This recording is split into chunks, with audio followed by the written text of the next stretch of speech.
Tenemos a Silvia Sarabia, coordinadora nacional del Movimiento Barrios de Pie. Bienvenida nuevamente a Fuego Amigo, Silvia. Muchas gracias por estar.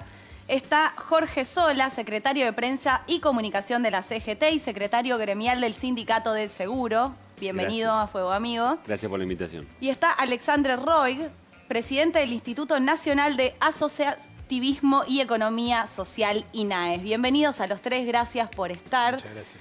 ¿Quién quiere arrancar con la pregunta abierta de cómo se sale de un problema así, de una situación, de un diagnóstico compartido más allá de las diferentes miradas, que es la realidad, que es que no hay trabajo, no se genera empleo formal privado en la Argentina?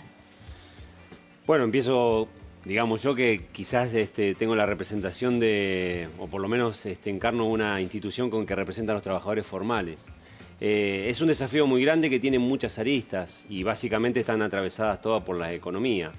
Nosotros creemos desde la CGT que lo primero que se tiene que generar es una inversión productiva dentro de un país que tiene una costumbre de que las ganancias suelen generarse por fuera de los parámetros de la producción y buscarse desde el mercado financiero.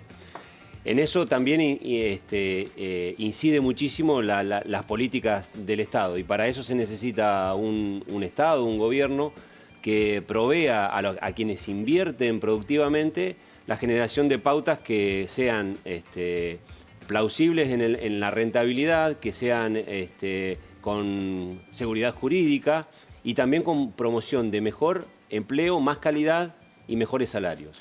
Para eso, digamos, me parece que el camino a recorrer es un consenso en el que los que hoy están excluidos del sistema formal, junto con los que están incluidos, que son los 6 millones y pico de trabajadores formales, más los inversores, nos sentemos en un lugar en el que el Estado pueda empezar a trazar una política económica a largo plazo. El camino es muy largo, Hace 10 años que estamos con la misma cantidad de trabajadores formales y el desafío que tenemos por delante es absolutamente fuerte, ¿no? Le pregunto a Silvia, ¿no? Que creo que la semana pasada fue la movilización, una jornada nacional de protesta. Pedían más trabajo, ¿no? Ya no reclaman planes. Concretamente, están reclamando trabajo. ¿Qué trabajo se puede generar? Bueno, yo quiero empezar por un tema que es que muchos de los trabajadores y trabajadoras formales, sus ingresos están también por debajo de la línea de pobreza, ¿no? Porque eso también es otro aspecto que no se está discutiendo y que tiene que ver con todo el debate que se genera respecto de esa confrontación con los planes sociales. Creemos nosotros de que en realidad, coincido en el problema de que hace 10 años, ¿no?, que estamos estancados en el tema de la generación de empleo, sobre todo el sector privado. Y entonces hay que empezar por ahí el debate, ¿no? ¿Cómo hacemos para tener otro modelo de país donde tenemos todo el aspecto productivo desarrollado de otro modo, ¿no? ¿Cómo se puede apostar a que esas pequeñas y medianas empresas no se las ahogue, se les permita efectivamente desarrollarse y poder generar más puestos de trabajo? También con una cuestión económica de que haya circulación y que haya un mercado interno mucho más fortalecido. ¿Pero qué tipo de trabajo estás imaginando? ¿Obra pública? ¿Por dónde? Sí, obra pública, a ver, una parte es lo que uno plantearía como más urgente, ¿no? Entonces, las propuestas que nosotros le hicimos al ministro Zabaleta tiene que ver con lo urgente. Entonces decimos, bueno, obra pública, un plan de viviendas. Por ese lado creemos nosotros que es mucho más rápido poder dar respuesta.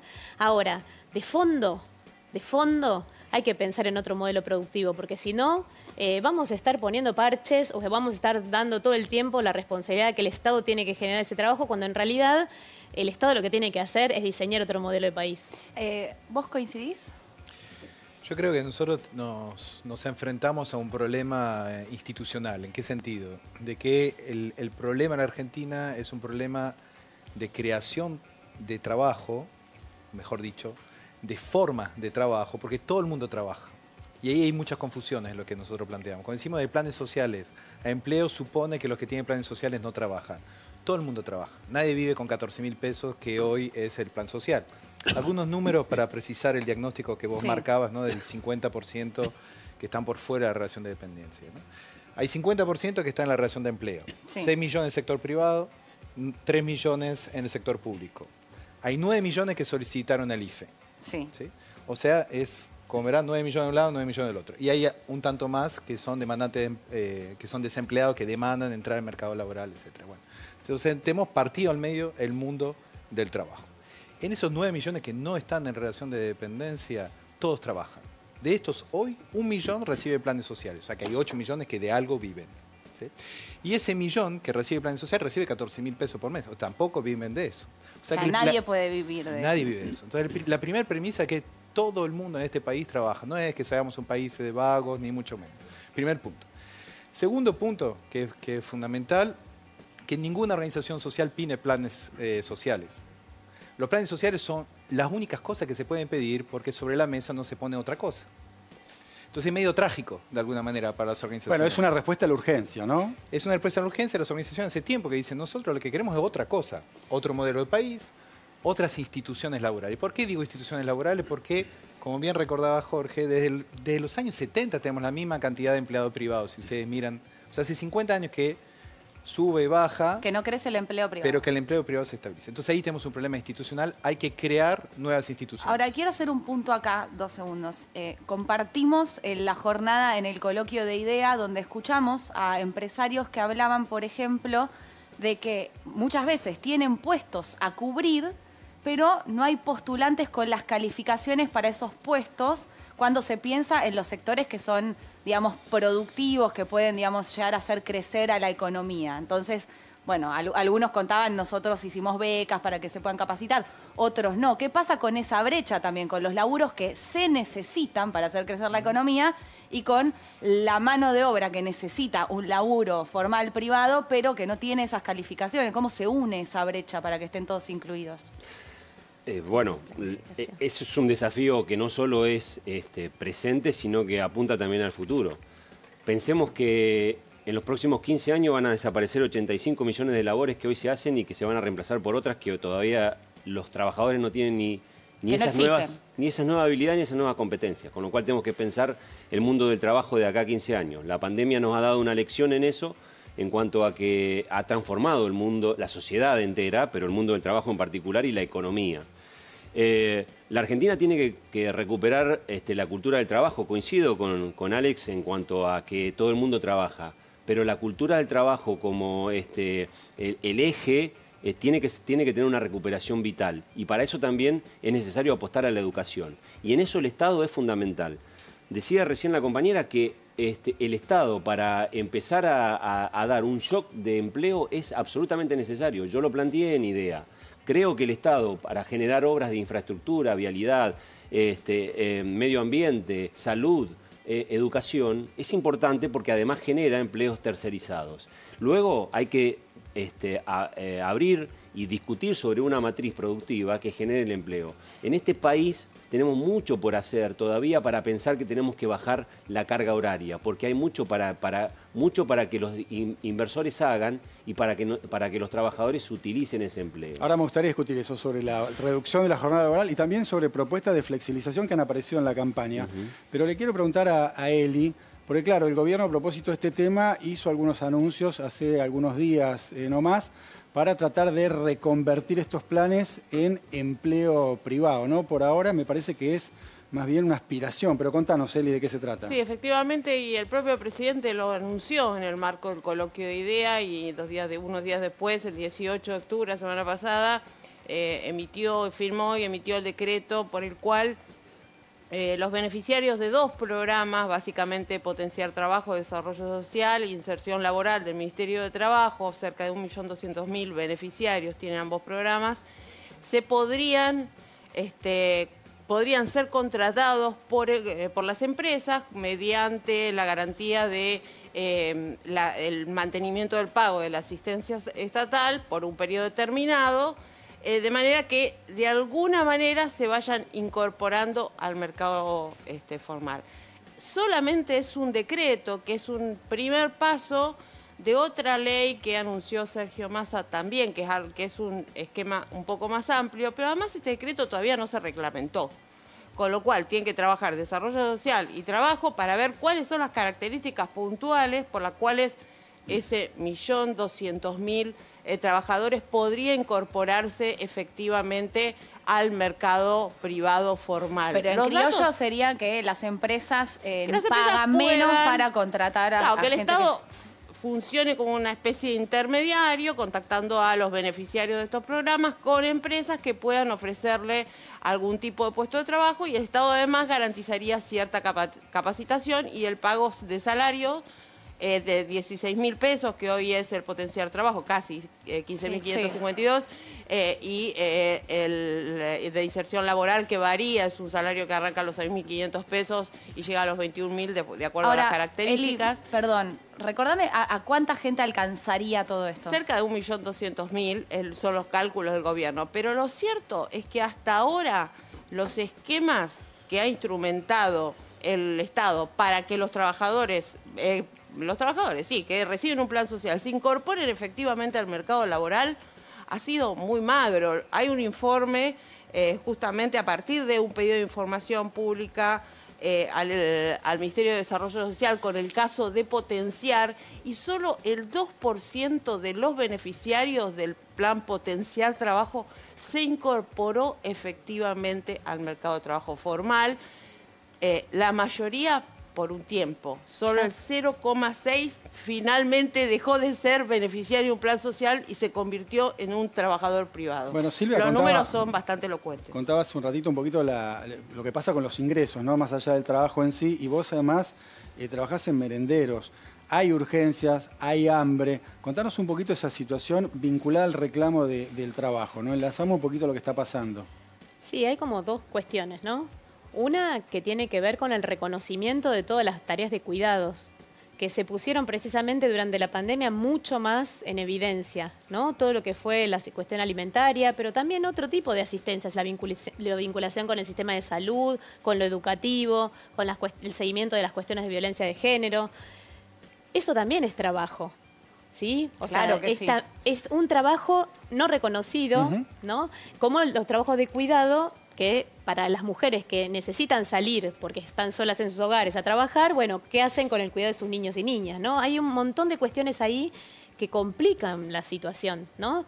De este pasaje que se plantea al sector privado. La verdad que no la vemos, primero por experiencias anteriores, después algunos compañeros nuestros que han ingresado a la formalidad, los tuvieron 3 meses, Claro, se les dio de eso baja el pasa. potencial y los echaron, porque últimamente... ¿Los echaron? O sea, Porque últimamente esa es la modalidad. Pero, Tomar perdón, a las personas por 3 o 4 meses, Sí. echarlas y rotando. Entonces, por eso muchos no quieren ingresar Dejame también. hacer un punto, además un punto pierden acá. el plan. Claro. Exactamente. Con el nuevo decreto Eso te iba a que firmó preguntar. Alberto, te garantiza 12 meses. O sea, no hasta- perdés el plan. No perdés el plan si vos no tenés aportes por más de 12 meses consecutivos durante los 2 últimos años. Es decir, si vos trabajaste 12 meses durante los últimos 2 años y te hicieron aportes a la seguridad social, no podés volver al plan, sí podés cobrar un seguro de Ahora desempleo. pregunto, ¿con la economía cómo está? ¿Es posible generar empleo? Ahí, si me permiten. Pero por supuesto. Sí. Me parece que un fenómeno de esta dimensión, de esa complejidad, no hay una sola medida que lo pueda resolver, ¿no? Con lo cual... No, estamos contando una de las Claro. medidas que hasta ahora se anunció, o lo que se anunció. Por eso es importante tomar el fenómeno en su magnitud. No es infinito, pero hay 3 dimensiones sobre las cuales hay que trabajar. Una, lo decía Jorge, tiene que ver con la adaptación de los sistemas de formación en relación a tu planteo. Hay un problema de La relación entre educación. oferta y demanda, educación, capacitación, Absoluto. de lo que se necesita hoy y lo que se necesitará mañana, asumiendo las transformaciones tecnológicas. Eso es una dimensión. Hay otra dimensión que tiene que ver con la puesta en coherencia de la política social con las políticas laborales, que es el decreto que firmó el presidente, que tiene que ver con evitar las incompatibilidades y las contradicciones que había entre el plan social y trabajo. Es ese mecanismo de acercamiento que veremos si tiene éxito o no, pero por lo menos es otra dimensión más. Y hay otra cuestión a la cual se refería Silvia recién, que es fundamental, que en esos 9 millones que están afuera de la relación de dependencia, todos trabajan y todos trabajan en actividades que son fundamentales, que requieren que ampliemos nuestro concepto de trabajo y de producción. El cuidado es uno de ellos. Nosotros calculamos que hay cerca de 800.000 mujeres, en su mayoría mujeres, que trabajan en el cuidado y que es un área, una rama de trabajo nueva que hay que asumir y organizar. Ahora, les contamos algo. Son novedades. Me parece que tiene que ver también con esta política de inclusión, que es el monotributo social o gratuito, que entiendo que va un poquito por el camino de formalizar, entre comillas, el trabajo que ya están realizando muchísima gente. Claro, porque si eso le pasamos a la etapa siguiente, ¿no? Formación, articulación con el sector privado, reactivación por parte del Estado que plantea Jorge, y además asumir que hay nuevos trabajos que son fundamentales para la sociedad. El reciclado, el cuidado, la producción de alimentos, la pequeña construcción, etc. Una serie de sectores que están hoy reconocidos e identificados. La economía popular. ¿Qué tiene que ver con la economía popular? Eso hay que agregarlo entonces, ¿qué forma organizativa legal le damos? Porque ya que hablamos de formalización, ahora, ¿qué formas existen hoy en la Argentina? No hay miles. Está la sociedad anónima, sociedad de responsabilidad limitada, el Estado, el monotributo y las cooperativas y las mutuales. Esas son las opciones que hay. Sí. En el caso del monotributo, lo que permite la reforma que planteó Mercedes Marcó del Pon y la FIP, sí, es justamente también entrar en coherencia, ¿no? Porque había un montón de porque es para los sectores que no están directamente cobrando un beneficio, un plan social, y que realizan una actividad que no está registrada. Le permite facturar, le permite tener un crédito también, ¿no? Acceder al crédito, que es un tema fundamental. Claro. Y lo mismo con las cooperativas, que las cooperativas, digo, ahí hablo más de mi rubro, sea accesible, tener una matrícula sea tan fácil como tener una sociedad anónima. O sea, habilitar todos los dispositivos legales de la organización de trabajo y la producción. Ahora, vuelvo a preguntar, y te miro a vos, Jorge, y después que responda quien quiera. En esta situación económica, digamos, con esta situación social, con este diagnóstico, lo que tenemos hoy, digamos, porque están las bases para poder pensar para adelante, pero es una situación casi de emergencia, ¿no? Lo que cuentan cada vez que viene gente de los barrios, de distintas organizaciones o no de organizaciones, está todo explotado, lo dicen los números del INDEC. Si la economía no crece, ¿cualquiera de estas cosas que estamos charlando cobra sentido, se puede realizar o estamos como condenados a parches?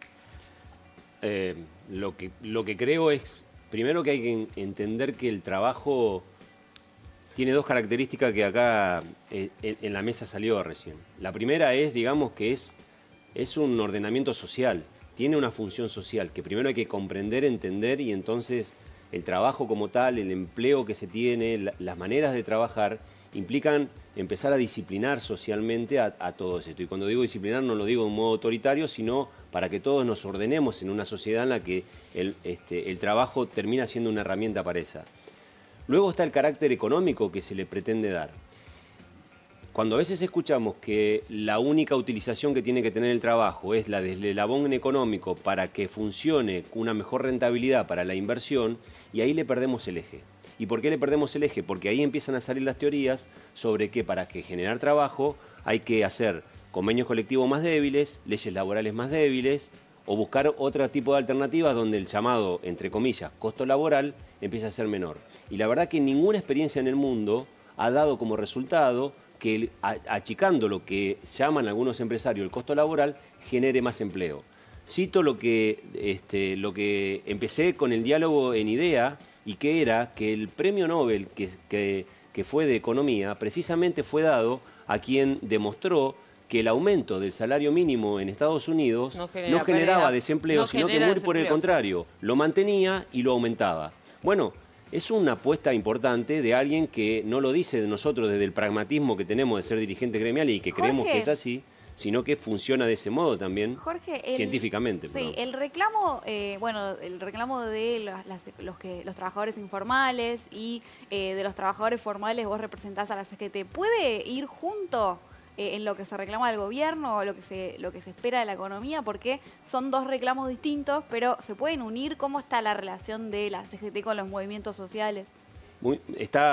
Estamos caminando porque primero entendimos, vengo de una historia junto con un compañero que tengo que fue cosecretario general, que fue Juan Carlos Smith, de tener mucha relación con los trabajadores de la economía popular. Y entendemos que son parte de una realidad que funciona en la Argentina y que considerarlo, como bien dicen ellos, trabajadores como tales. Y que parecieron ser coyunturales, se mantienen con el tiempo y seguramente va a seguir sucediendo. Ahora, en el proceso de que va a ser la CGT de elección de una nueva conducción, se van a incorporar los movimientos sociales. Pero una incorporación un poco mentirosa, Jorge, porque en realidad no van a formar parte del Consejo Directivo, sino que les crean un observatorio como para decir, bueno, acá hay un paraguas, pero no es total el paraguas. Tiene una explicación, Eli. La explicación que tienen es que primero no tienen la personería gremial. Para poder ser confederado en la CGT tienen que tener la personería gremial y para eso tienen que generar sus afiliados. Y si me preguntás a mí, soy uno de los que, junto con el Gringo Castro, está ayudando a que eso suceda.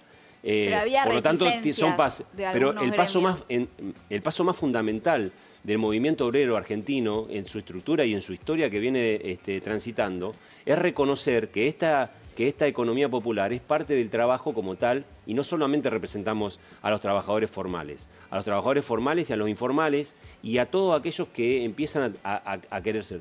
La CGT como tal ya no representa solamente a los trabajadores, sino que es una representación social y por lo tanto, digamos, tiene que adquirir esa relevancia y llevarla adelante en una mesa de discusión de la política. Quiero escuchar a Silvia, que me parece que quiere decir algo. Sí, Silvia pone muchas caritas. Sí, está por eso.